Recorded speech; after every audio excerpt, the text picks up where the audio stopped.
बहुत बहुत स्वागत है द प्रिंट में। आज हम जिस मुद्दे पर बात करने जा रहे हैं वो पूरे देश में लोगों की चर्चा का विषय बना हुआ है। देर रात से ही खबरें आने लगी कि प्रयागराज में जो महाकुंभ चल रहा है वहां पर जो भगदड़ मची और उसमें करीब अभी जो खबर आ रही है 15 से ज्यादा लोगों की जो है वो मृत्यु हो गई है। इस पर हम जानेंगे कि क्राउड मैनेजमेंट इस तरीके की जो बड़े इवेंट होते हैं उसमें किस तरीके के होते हैं। तो ऐसे में हमारे साथ जो मेहमान जुड़े हैं वो उत्तर प्रदेश के फॉर्मर डीजीपी विक्रम सिंह जी है। सर, बहुत बहुत स्वागत है आपका। हमें बताइए कि किस तरीके से इस तरीके के जो बड़े इवेंट होते हैं, अब ऐसी घटना सामने आ रही है तो ये कहाँ चूक हुई होगी, कहाँ दिक्कतें रही होंगी पूरे कार्यक्रम के दौरान। नमस्कार, बहुत अच्छा प्रश्न। और मैं थोड़ा समय लेकर के इसको आपके सामने प्रस्तुत करूंगा किस प्रकार तैयारी होती है।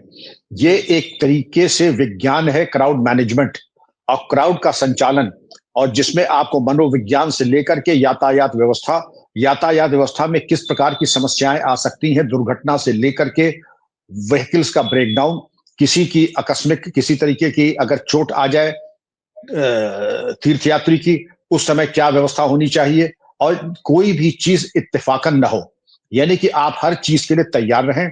उसके लिए विभिन्न कंटिजेंसी प्लान रहते हैं।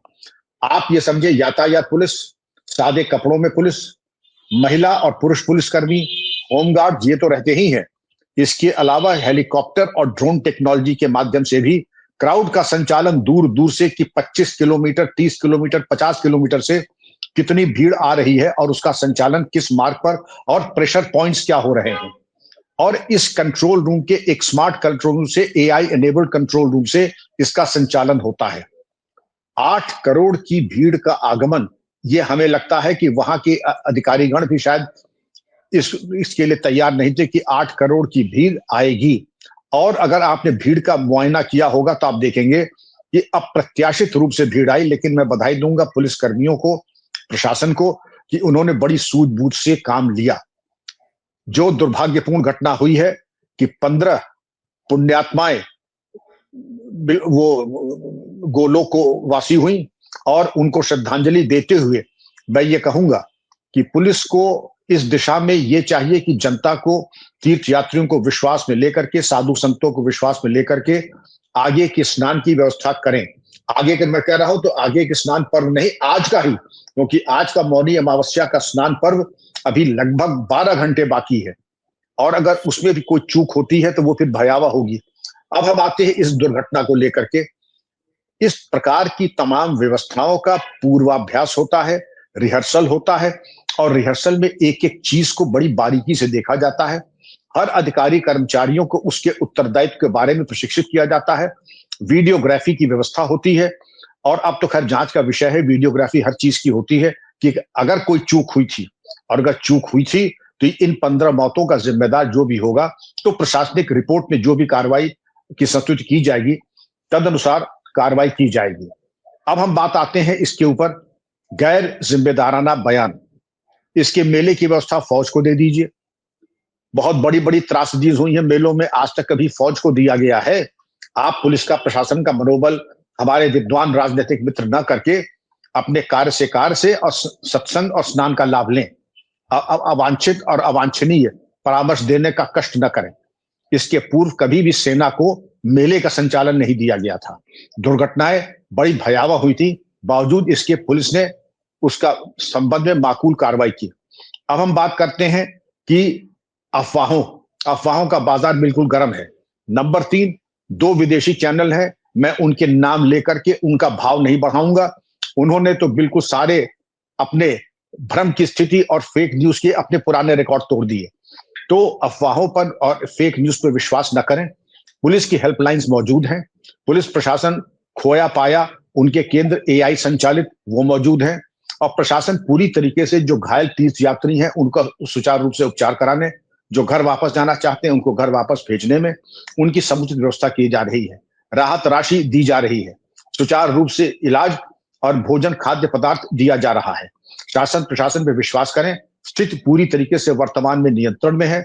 लेकिन अब आपके मौलिक प्रश्न में अगर आते हैं कि अगर 15 लोगों की मौत हुई है तो उत्तरदायित्व यानी रिस्पॉन्सिबिलिटी फिक्स करनी पड़ेगी, उत्तरदायित्व निर्धारित करना पड़ेगा। और अगर यह दुर्घटना रोकी जा सकती थी, जो कि प्रत्येक दुर्घटना रोकी जा सकती थी, तो उत्तरदायित्व निर्धारित करके, अगर नहीं, जो भी दोषी अधिकारी कर्मचारी हो उनके ऊपर कार्रवाई होनी चाहिए, और कार्रवाई से ज्यादा भविष्य में इस प्रकार की घटनाओं की पुनरावृत्ति न हो, उसके बारे में भी कार्य योजना बनानी चाहिए, और उसके बारे में श्वेत पत्र बना करके समस्त राज्यों को भेजें, जिससे कि उनके यहाँ जब प्रकार के मेले हों तो इसमें इस प्रकार की दुर्घटना। सर, मेरा सवाल है आपसे कि पुलिस पे किस प्रकार का चैलेंज होता है ऐसी सिचुएशन में? क्योंकि जब महाकुंभ शुरू जी। हुआ, बोला गया कि पूरे महाकुंभ में 40 करोड़ से ज़्यादा लोग आएँगे। तो किस तरीके का चैलेंज होता है पुलिस में? पूरे यूपी की पुलिस लगाई गई थी महाकुंभ में, और सबसे पहला प्रोटोकॉल क्या होता है ऐसी सिचुएशन में? पुलिस को क्या प्रोटोकॉल होता है? क्या सबसे पहले करना चाहिए अगर ऐसी सिचुएशन हो तो? 40 करोड़ की भीड़ विश्व के कई देशों से ज्यादा की भीड़ है। अगर देखा जाए तो कदाचित चीन और भारत से ज्यादा की जनसंख्या, उससे कम की जनसंख्या, 40 करोड़ एक बहुत बड़ी जनसंख्या है। इतने लोगों का आगमन स्नान करना अपने में चुनौतीपूर्ण होता है, लेकिन ये चुनौती इसके पहले भी पुलिस ने और प्रशासन ने स्वीकार की थी, और उसका बहुत अच्छा एक प्रति उत्तर और एक कार्य योजना के तहत कार्रवाई की थी।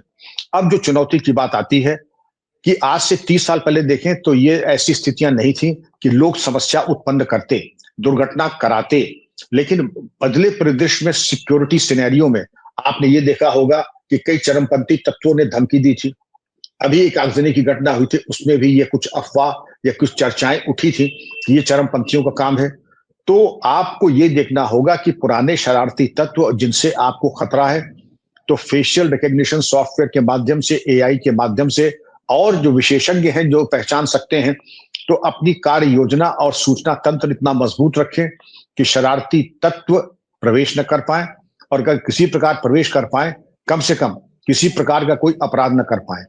99% किसी भी मेले का कार्य होता है सुचारू रूप से तीर्थ यात्रियों का आवागमन और स्नान हो जाए, आने जाने में किसी तरह की भगदड़ न हो, यातायात अवरुद्ध न हो। और इसके साथ अगर नदी में, गंगा जी में स्नान के दौरान, संगम में नहाने के दौरान अगर कोई डूबने की प्रक्रिया होती है या डूबने की शिकायत आती है, तो रिवर पुलिस वहां मौजूद रहती है, मोटर बोट पुलिस रहती है, वो उनको तुरंत उनको रेस्क्यू करके उनका उपचार कराए। तो आपकी चिकित्सा व्यवस्था उच्च कोट की होनी चाहिए। डिजास्टर मैनेजमेंट, जिससे कि आग वगैरह की घटना है, वो होनी चाहिए। आपने देखा होगा कि बड़ी संख्या में वॉच टावर लगाए जाते हैं, बड़ी संख्या में महिला पुलिसकर्मी रहती हैं, चिकित्सक रहते हैं, और सादे वस्त्रों में पुलिसकर्मी रहते हैं। वो इसलिए रहते हैं कि किसी भी प्रकार की दुर्घटना जो होती है, और इसका एक अभिलेख होता है, विगत 50, 60, 75 साल में जो कभी दुर्घटना हुई है, जैसे सन 54 की मुझे तो याद है। सन 54 में मैं शिशु था, लेकिन मैं था उस समय जब यही प्रयागराज में सबसे बड़ी दुर्घटना हुई थी, और उसकी जो जांच समिति थी, और इसके बाद जब कभी कहीं दुर्घटना हुई है, चाहे हरिद्वार में हुई हो, तो उसकी समीक्षा करके किन कारणों से दुर्घटना होती है, उसकी समीक्षा करके उसका निराकरण किया जाता है।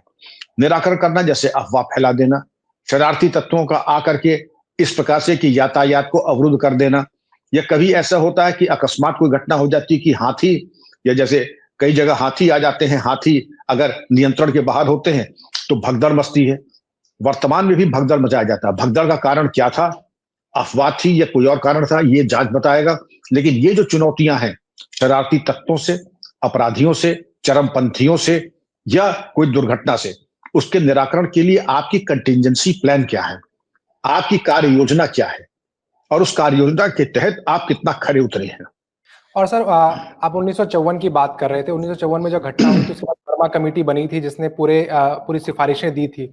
उसमें एक सिफारिश ये भी थी कि जो वीआईपी मूवमेंट है उस पे रोक लगे, क्योंकि करोड़ों की संख्या में लोग आते हैं। लेकिन हमने इस कुंभ में देखा कि वीआईपी कल्चर जो है बहुत ज्यादा बढ़ा चढ़ा कर वहां पर प्रस्तुत हुआ है। जब वीआईपी आते हैं तो उनके मूवमेंट में पूरे रोड जो है वो ब्लॉक कर दिए वहां पर गए थे, क्योंकि करीब 7 दिन में वहां पर था। मैंने खुद देखा कि किस तरीके से बड़े बड़े नेता जब वहां पर आए तो रोड के ब्लॉकेज किए गए, संगम घाट के एक बहुत बड़े इलाके को वहां पर बंद कर दिया गया। जब हमारे पास पुरानी चीजें हैं कि तो उन घटनाओं से हमने क्यों नहीं सीखा है अभी तक? आपने सही कहा। अब ये तो देखिए कि आप किसी को पानी ले जा सकते, पानी पीना न पीना तो अगले की जिम्मेदारी है कि पानी पिएगा कि नहीं पिएगा। मुझे खुशी है कि आपने अपना होमवर्क बहुत अच्छा किया कि 54 की संस्कृति, जिसको मैं नहीं कहना चाहता था कि वीआईपी के आवागमन की संस्कृति थी कि न आए, क्योंकि उससे जनता को असुविधा ही नहीं होती है, पूरी व्यवस्था चरमरा जाती है, अपंग हो जाती है, अपाहिज हो जाती है। और इसीलिए संस्तुत की गई थी कि कम से कम ऐसे प्रमुख स्थान तो छोड़ दीजिए, ऐसे अवसरों पर वीआईपी जाने से परहेज करें। हम लोगों को, मुझे कम से कम एडवाइजरी मिली थी कि इन डेट्स को अपनाएं, शुरू करें 13 जनवरी से, मकर संक्रांति, लोहड़ी, उसके बाद आप आए बसंत पंचमी यानी मौनी अमावस्या, उसके बाद बसंत पंचमी, और फिर उसके बाद शिवरात्रि तक इन्होंने डेट्स दिखाई थी। और वो हम लोगों को एडवाइस करते हैं आप इन डेट्स में ना आए। तो अगर हमें एडवाइस कर सकते हैं तो जो वीआईपी है उनको भी एडवाइस कर दीजिए कि आप कष्ट न करें, क्योंकि उससे न केवल जनता को असुविधा होगी, दुर्घटना हो सकती है। और आपने स्वयं देखा, क्योंकि आप प्रत्यक्षदर्शी हैं, कि वीआईपी के आने से जो फोर्स का, मैन पावर का डिप्लॉयमेंट बढ़ता है, फोर्स थकती है, जनता को असुविधा होती है, तो जनता वीआईपी शायद ये समझते हैं कि बड़ा पुण्य अर्जन कर रहे हैं। वास्तविकता ये है कि पुण्य अर्जित करें न करें, लेकिन जनता की आलोचना और जनता की शिकायतें जरूर अर्न कर लेते हैं। सर, अभी हमने ये देखा इस इंसिडेंट के बाद इलाहाबाद के जो आगे पीछे के बॉर्डर्स है वो सारे बंद कर दिए गए हैं। 2-3 दिन पहले से ही जब क्राउड बढ़ने लगा था तो पहले क्यों नहीं ये किया गया और अब क्यों इंसिडेंट के बाद? देखिए, अभी तो बहुत ये मामला ताजा है, अभी आप इन पे ना जाएं। बंद करना संभव ही नहीं है, जिस तरह की करोड़ों की भीड़। और आपने जब प्रयागराज की बात की है ना, मैंने भी कि मैंने भी ये चीज सुनी थी कि बैरियर लगा दिए गए, काशी में बैरियर लगा दिए गए, मिर्जापुर में बैरियर लगा दिए गए। बैरियर लगाना कोई समाधान नहीं है, डाइवर्शन एक, और नियंत्रण, ये है समाधान। तो डाइवर्शन और नियंत्रण किया जाने की प्राविधान है। आप अगर रोक देंगे, जैसे पानी अगर आपने रोक दिया तो वो कोई समाधान थोड़ी है, फिर तो बाढ़ आनी ही आनी है। अगर आपने पानी को चैनलाइज नहीं करना, वही भीड़ और पानी को दोनों तरह का एक कंपैरिजन किया जाता है, आप चैनलाइज करें, आप रोक नहीं पाएंगे। और श्रद्धालु को रोकना टेढ़ी खीर है, बिल्कुल मैं समझता हूं शायद संभव ही नहीं है। जिस तरीके करोड़ों की भीड़ आती है, तो 2-4-100, 50, 500, 1000, 2000, 5000 कर्मचारी कुछ कर नहीं सकते हैं, सिवाय हाथ जोड़ करके अनुरोध, अनुनय विनय करने के। लाउड स्पीकर की आवाज 10 गज के ऊपर पहुंचेगी नहीं। तो बेहतर यह होगा कि पहले से क्राउड कंट्रोल, ड्रोन टेक्नोलॉजी और चॉपर के जरिए असेसमेंट करें, और क्राउड को डाइवर्शन, और एक तरीके से डाइवर्शन स्कीम्स होती है जिसको कि हम लोग रेडियल तरीके से उसको घुमा देते हैं। आपने देखा होगा कि बड़े बड़े मंदिरों में जब आप जाती हैं तो एक अगर भीड़ कम है तो सीधी लाइन में आप जाते हैं, वरना डाइवर्शन स्कीम होती है। वो स्कीम होती है स्कीम ABCD, और एक होता है जलेबी की तरह घुमा करके उसी एरिया में, जिससे कि गंतव्य तक जहां आप 2 मिनट में पहुंच सकते हैं, आप 15 मिनट में पहुंचेंगे। तो उस टाइम लैग में लोग स्नान करके जा सकते हैं। ये स्कीम लागू होनी चाहिए। लेकिन आप सोचें कि आप बैरियर लगा दें और लोगों को वापस भेज दें, वो होना वाला नहीं है, वो असंभव है। और सर, आपने भीड़ के चैनलाइज करने की बात की, तो मैंने वहां खुद देखा, और अब जो चश्मदीदों से जब हमने बात की तो उन्होंने कहा कि जो गंगा के जो दोनों तट हैं उनको सिर्फ वहीं पर लोगों को जमा किया गया, और जितने भी पेंटून पुल करीब 30 के करीब बने थे वो बिल्कुल बंद कर दिए गए, ताकि एक तरफ से दूसरी तरफ लोग ना जा पाए, और डाइवर्जन रूट कुछ था नहीं। जब पता था पुलिस को, प्रशासन को, कि इतनी भीड़ आने वाली है, तो आने जाने का रास्ता एक ही रखा गया, अलग अलग नहीं रखे गए। देखिए, ये चीज अगर है तो मैं इससे सहमत हूं। कंटिजेंसी प्लान में यही देखा जाता है कि भीड़ अगर अप्रत्याशित रूप से बढ़ जाती है तो आपका डाइवर्शन रूट क्या है, डाइवर्शन, डाइग्रेशन, और इस तरीके के कंटिजेंसी प्लान इसलिए बनाए जाते हैं कि भीड़ बढ़ जाती है। एक ही रास्ता बनाना तो अपने पैर पे कुल्हाड़ी चलाने के बराबर है। लेकिन ऐसा मैंने कभी सुना नहीं है कि कुंभ मेले में एक ही रास्ता रखते हैं, फिर तो आप मुसीबत को दावत दे रहे हैं। मल्टीपल रास्ते होते हैं, मल्टीपल विकल्प होते हैं, मल्टीपल आपके पास चॉइसेस होती हैं। उसके अनुरूप जैसे आपकी स्थिति उत्पन्न होती है, आप भीड़ को वहीं पर डाइवर्ट कर देते हैं। लेकिन अगर ऐसा नहीं, आप, क्योंकि मैं तो प्रत्यक्षदर्शी नहीं हूं, मैंने तो उनकी जो एडवाइजरी थी गंभीरतापूर्वक लिया, मैं नहीं गया, और जब तक हालात बिल्कुल सामने, मैं जाऊंगा भी नहीं। लेकिन अगर आपने प्रत्यक्षदर्शी देखा है, मैं समझता हूं गंभीर विषय है, प्रशासन को इस पे ध्यान दे करके मल्टीपल रूट्स और चैनल बनाने चाहिए। क्योंकि 54 का जो आपका दुर्घटना हुई थी, वो पॉन्टून ब्रिज पे भीड़ बढ़ने से, उसके टूटने से ही लोग के डूबने तक भी मौतें हुई थी। सर, ये पहली ऐसी एक स्टैम्पेड वाली घटना नहीं थी, महाकुंभ में हुई। सबकी नजरें महाकुंभ पे थी, सबकी नजरें क्राउड मैनेजमेंट में है। पूरे हिंदुस्तान में हमने देखे कई बार ऐसी स्टैम्पेड वाली घटनाएं हुई है। तो सबसे पहला, जब ऐसी घटना हो तो सबसे पहली चीज क्या करनी चाहिए? हमारे दर्शकों को बताइए ये कि सबसे पहला प्रोटोकॉल क्या होना चाहिए इस सिचुएशन को अवॉइड सबसे करने पहले के लिए। आपने खुद ही अपने प्रश्न का उत्तर स्वयं दे दिया। क्राउड मैनेजमेंट, इनके एनक्लोजर्स बन जाते हैं। जैसे मान लीजिए आपने कहा कि हम 10-10 हजार के एनक्लोजर बढ़ा लेते हैं। जब एनक्लोजर ए से लेके मान लीजिए डी तक आपके हैं, जब ए खाली होने लगे तो बी से आप ए में डालिए, फिर डी से आप बी में डालिए, सी को उसमें डालिए, फिर इसी तरीके से। ऐसा नहीं है कि जो ई में है वो एकदम से ए की तरफ बढ़ने लगे, फिर तो स्टैम्पीड होना ही होना है। इसीलिए डाइवर्सन और कंपार्टमेंटलाइजेशन इसीलिए होता है कि क्राउड मैनेजमेंट सुचारू रूप से चले, रियल टाइम आपके पास सूचना हो कि कहाँ कितना क्राउड भर गया है। और अगर आपने उस एरिया को, जो एरिया आपने निर्धारित किया A B C D E F, मान लीजिए आपने 10,000 के क्राउड के लिए किया है, जिस वक्त आपका 8-9 हजार हो जाए तो आप क्राउड को आगे बढ़ाएं, पीछे से रोक दें। और पीछे का मतलब ये नहीं कि इमीडिएटली पीछे, फिर आप ले जाइए 5-6 किलोमीटर पीछे।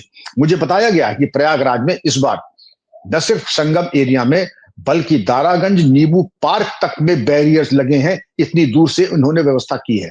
तो जाहिर है मैं समझ नहीं पा रहा हूं, ये भगदड़ जाहिर है मिसमैनेजमेंट से नहीं किसी अफवाह से हुई होगी, लेकिन ये मेरा कयास है, ये मेरा अंदाज है जी। सर जब मैं खुद प्रयागराज में थी और जब पहला शाही स्नान था उसमें भी एक क्योस वाली क्योटिक सिचुएशन देखने को मिली थी, जबकि वो पुलिस ने बहुत जल्दी आके एक स्टैम्पेड को अवॉइड करने की कोशिश की और उसमें सक्सेसफुल रहे। जो एरिया रिजर्व था साधुस के लिए, जहां पे उनको होली डिप लेना था, शाही स्नान लेना था, उसमें भी जो जनता थी वो अंदर घुस गई थी और पुलिस के लिए उनको निकालना बहुत मुश्किल हो गया था। तो उसी समय समझ आ गई थी कि ऐसे क्राउड को मैनेज करना बहुत डिफिकल्ट है। तो अभी दूसरा शाही स्नान था, पुलिस को पता था अभी भीड़ ज्यादा होगी, एडमिनिस्ट्रेशन को पता था, तो पहले वाले क्योस से थोड़े लेसन्स क्यों नहीं सीखे कि अभी भीड़ ज्यादा होगी और अभी हमें करना चाहिए। तो आप जोर दे दिए जा रहे हैं कि र्यूमर होंगे, पर क्या है कि उधर लैप्सेस भी थे क्राउड मैनेजमेंट में, there were lapses? I would not say. Abhi, it is too early, premature to say that there were lapses because with all the good intents and the training, अगर मैं कहूं कि अफसर ना तजुर्बेकार है ना, the best officers, you have put your best foot forward, मैं इसको नहीं कहूंगा। तैयारी में कमी है ना, तैयारी में कमी नहीं है। मैं स्वयं जानता हूं, मैंने जब मेले की 3-4 बार मेले की कमान संभाली है, मैं मैक्सिमम 3 रिहर्सल्स करता था। इन लोगों ने 6-6 रिहर्सल्स किए हैं। इन लोगों ने कोई चीज, इनके पास जो टेक्नोलॉजी है, एआई है, ड्रोन है। हम लोग तो घुड़सवार पुलिस और वॉच टावर पे निर्भर करते थे, इनके पास ड्रोन है, हेलीकॉप्टर है, एयर यूनिट्स हैं, इनके पास तमाम टेक्नोलॉजीज हैं, रियल टाइम इंटेलिजेंस है। तीसरी चीज, जो सबसे बड़ी चीज ये है, पिलग्रिम्स के ऊपर पुलिस बल प्रयोग नहीं कर सकती है। और कोई सिचुएशन हो, वीआईपी पब्लिक मीटिंग हो, इलेक्शन मीटिंग हो, पुलिस बल प्रयोग हो सकती। लेकिन यहां पर आपने देखा होगा कि 10,000 अगर तीर्थयात्री हैं तो 1:500 का रेशियो रहता है। हम अगर चाहेंगे भी तो बल प्रयोग नहीं कर सकते और न उसका कोई औचित्य है। लेकिन हम एक तरीके से ये उम्मीद करते हैं कि हमारी बात सुने, लाउड हेलर्स लगाते हैं। मैं उम्मीद करता हूं कि लाउड हेलर्स की क्वालिटी और अच्छी होनी चाहिए। आज जो मैंने फुटेजेस देखी उसमें लाउड हेलर्स वो था जो ट्रैफिक के चौराहे पे ट्रैफिक कांस्टेबल, अरे इसकी दूरी तो वो है 50 गज की है, आपको अपनी बात पहुंचानी है कम से कम 1 किलोमीटर में। तो आप जब बोले तो आपके पब्लिक एड्रेस सिस्टम्स आपके बल्लियों के ऊपर और इलेक्ट्रिसिटी पोल्स के ऊपर आपके लाउड स्पीकर रहे और स्टूडियो क्वालिटी की ऑडियो आपको दिए जाते को जाए, मल्टीपल लैंग्वेजेस में जाए, हिंदी में जाए, गुजराती में जाए, मराठी में जाए, पंजाबी में जाए, जिसे जितनी स्टेट से हमारे तीर्थयात्री श्रद्धालु आए हैं उन तक बात पहुंचे, हमारा संवाद हो। मुझे क्या लगता है कि हमारा संवाद तीर्थयात्रियों तक ठीक से पहुंच नहीं पाया, क्योंकि अगर इस क्वालिटी का लाउड हेलर हमने इस्तेमाल किया तो जाहिर है कि हमारी बात केवल 10 गज तक गई होगी। और उस भीड़ भाड़ में 10 गज क्या, हम ही बोल रहे हैं, हम ही सुन रहे हैं। आप समझती हैं 15,000 25,000 की भीड़ में हमारा लाउड स्पीकर जो चूरन बेचने वाला है वो हमारी मदद करेगा? वो तो हम ही बोलेंगे, हम ही सुनेंगे। और सर मेरा आखिरी सवाल ये होगा कि जब ऐसी घटना हो जाती है तो उसके बाद क्या क्या प्रक्रियाएं होती हैं? क्या जांच कमेटी बनती है, वो किस तरीके से काम करती है, और तत्काल तौर पर राहत की क्या प्रक्रिया होती है पुलिस या प्रशासन की तरफ से?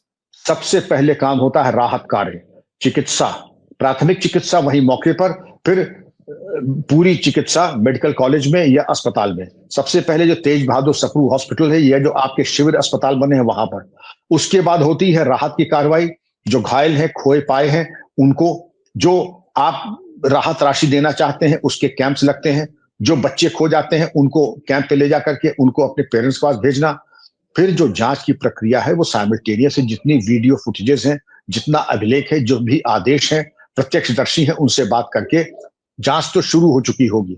अब सरकार चाहे जिसमें उच्च स्तरीय करा सकती है, वरना मेले में इतने वरिष्ठ अधिकारी हैं जिनके द्वारा जांच की जानी चाहिए और जांच पारदर्शी होनी चाहिए, त्वरित होनी चाहिए। मेले में अभी बहुत समय बाकी है। शिवरात्रि में कम से कम अब पुनरावृत्ति ना हो, ईश्वर से यही प्रार्थना है। और प्रशासनिक दृढ़ता और सुदृढ़ता ये होनी चाहिए, वो तब होगी जैसा आपने बताया कि पुरानी जो त्रुटियां रही हैं और वर्तमान में अगर कोई अफवाह फैली है, जो भी हो, दुर्घटना है, बड़ी घटना है, 15 मौतों को जाना बड़ा गंभीर विषय है। कम से कम दोबारा परमात्मा करे इसकी पुनरावृत्ति ना हो। शुक्रिया हमारे साथ जुड़ने के लिए सर।